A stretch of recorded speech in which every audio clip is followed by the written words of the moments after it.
This is a badge associated with limousines and luxury, but with this car, the three-pointed star is getting stretched big time. Meet the X Class, the first ute from a luxury car maker, and a car that Benz believes can reshape the ute market. So the big question, does it live up to the luxury hype? And can the X do all those workhorsey, ute-y things that the big boys of the pickup market do so well? That's my mission today. I'm in Chile in South America and we're going to put this thing through its paces. But first things first, yes, it has a Mercedes-Benz on its nose, but under the skin, this thing is more Japanese than German. You see, it's actually based on a Nissan Navara. All the basic underpinnings and so on start life as a Nissan. It even comes out of a Nissan factory. Not that you'd know it from the outside or even the inside. Designers have done a fantastic job of making this look, feel and smell like a Merc. Now, the deeper you dig or the closer you get to things, the more you start to realise that it's more about the look than the actual attention to detail and the full-on luxury. Things like these plastics, they're just a bit hard and a bit un-Merc-like in some ways. And there's a few chinks in that German armour. When you look at things like the key, check that. It's a Nissan key. And it's a similar story underneath. Yes, there's a lot of Nissan there, but Merc has done a lot of its own tweaking, starting with the basic body. The whole thing's 70 millimeters wider, which not only gives it more visual muscle, but it also places those wheels further out into the corners, so theoretically, more stability. Under the bonnet is Nissan's 2.3 litre twin-turbo 4-cylinder diesel, mated to a 7-speed automatic. Power peaks at 140 kilowatts, and there's 450 newton meters of torque.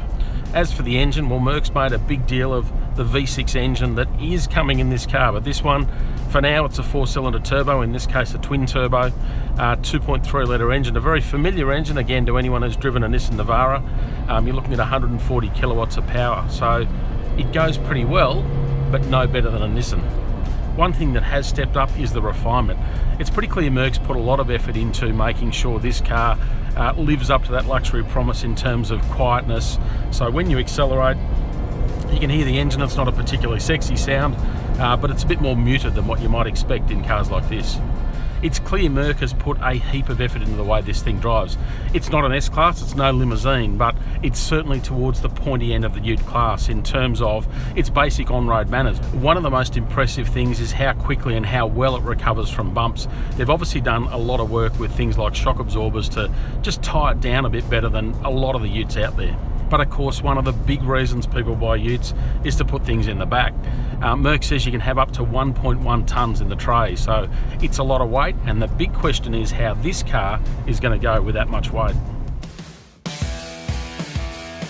Now, of course, the X Class is an off-roader, a proper four-wheel drive, so let's give it a test. The cars we're in here are pretty much Australian spec, right-hand drive.